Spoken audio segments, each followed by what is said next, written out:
తిరిగి సమయాన్ని ఇచ్చిన పెద్దలకు, ప్రాముఖ్యంగా అయ్యగారికి, సంఘ సభ్యులకు, సంఘస్థులందరికీ, వందనములు చేస్తున్నా. మన రక్షకుడైన యేసు క్రీస్తు ప్రభు శిలువలో పలికిన 4వ మాటలో ఉన్న అంతర్యము చాలా అర్థవంతంగా అది మనకు అనిపించదు, కానీ అందులో ఒక ఆవేదన అనేది అక్కడ కనిపిస్తుంది.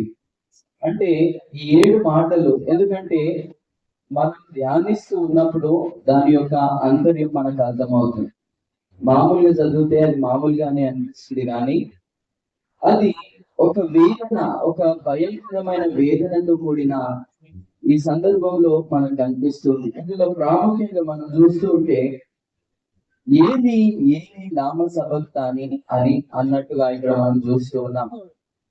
ఇది వాడుక భాషలో చూస్తూ ఉంటే ఏది అనేది నా దేవా నా చెయ్యలు విడిచిదివని అర్థమని ఈ యొక్క సాదృశ్యాన్ని తీసుకొని వస్తుంది.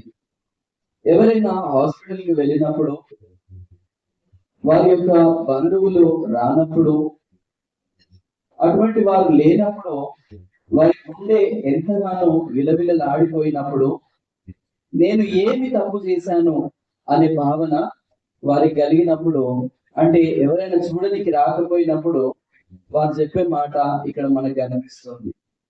ఇక్కడ ఎంతో ఆవేదన అనేది కనిపిస్తుంది.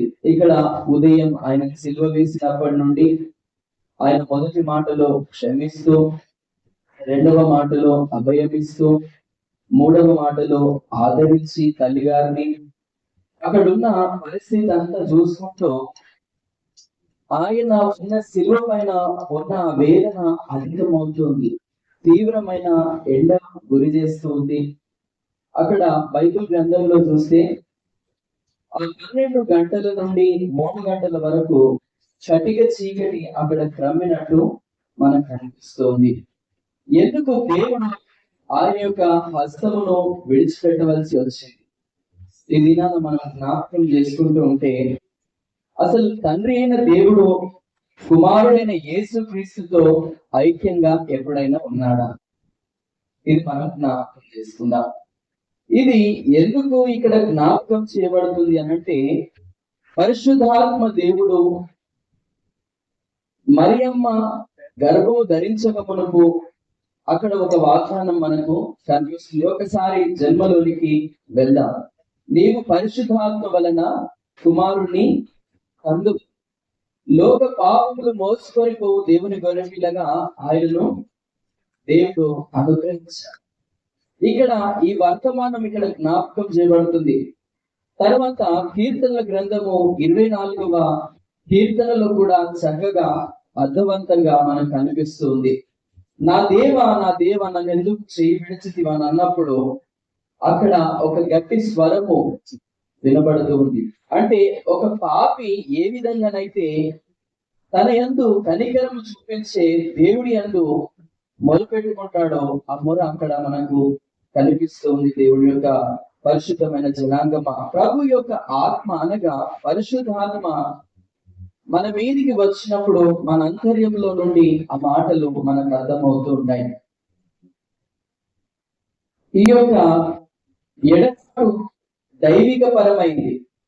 మన యొక్క వ్యక్తిగత జీవితాలలో మనం కొంచెం మటుకు విడిచిపోయినా ఈ దైవత్వంలో ఈ ఎడబాటు అనేది చాలా ఒక తట్టుకోలేని ఆవేదనగా కనిపిస్తుంది. ఎందుకంటే మనుషులు మాట్లాడకపోయినా సర్దుకొని పోతారు, కానీ దేవుడే అలిగినప్పుడు, దేవుడే కుమారుడి ఎడల తండ్రి అయిన దేవుడు కుమారుని అందు వేరు వచ్చినప్పుడు ఆ వేదన అనేది చాలా అధికంగా ఉంటుంది. ఇక్కడ యేసు ప్రభులో కూడా ఆ వేదన కనిపిస్తుంది. ఎందుకు ఆయన ఈ వేదన మన కొరకు, ఎందుకు ఆయన ఆ కల్వరి సిలువలో అప్పగించాడని అంటే, ఇక్కడ మనం జ్ఞాపకం చేసుకుంటూ ఉంటే మనకు అర్థమవుతూ ఉంది.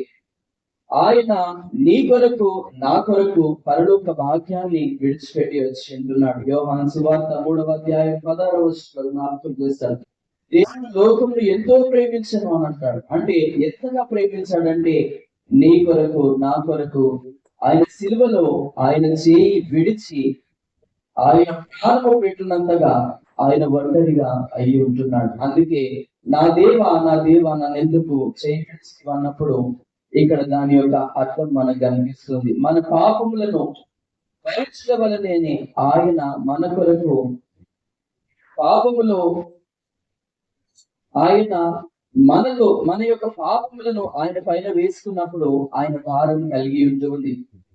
ఆయన అందుకే చేయి విడిచిన అనుభూతి అక్కడ కనిపిస్తుంది. ఎందుకంటే దేవుడు ఎప్పుడు కూడా పాపము చేయవారికి ఆయన ముఖమును మరుగ్గా ఇస్తాడు. ఇక్కడ మన పాపములు కూడా తన సిలువ పైన మోసుకుంటూ తనపైకి అది వచ్చి ఉంటుంది. పాత నిబంధనలలో చూస్తూ ఉంటే గొర్రెపిల్లపై చేతు పెట్టి దానిని యాజకులు ఆశీర్వదించి ప్రజలందరి పాపమును దానిపైన మోపేవారు. ఇక్కడ యేసుక్రీస్తు ప్రభువు కూడా చూస్తూ ఉంటే మనకు అదే కనిపిస్తుంది. ఆయన మన కొరకు లోకమంతటి పాపముల కొరకు విడిచిపోయాడు. తండ్రి నేను ఏకమై ఉన్నామని చెప్పిన దేవుడు ఈ దినాన నీ కొరకు నిన్ను రక్షించడానికి 100 గొర్రెలుగా ఉన్న ఆయన సమూహమును విడిచిపెట్టి ఒంటరి అయిన నిన్ను వెతకడానికి దేవుడు పరలోకపు తండ్రితో ఆ ఎడబాటు కలిగి ఉన్నాడని ఈ వస్తువుల ద్వారా జ్ఞాపకం చేస్తున్నాడు. ఇది దేవుడి యొక్క ప్రేమకు సాదృశ్యమై ఉంటుంది. దేవుడి యొక్క కృపలో ఈ చిన్ని మాటలు మన మేళ్ల నిమిత్తము దేవుడు బలపరిచి ఆశీర్వదించిన కనుక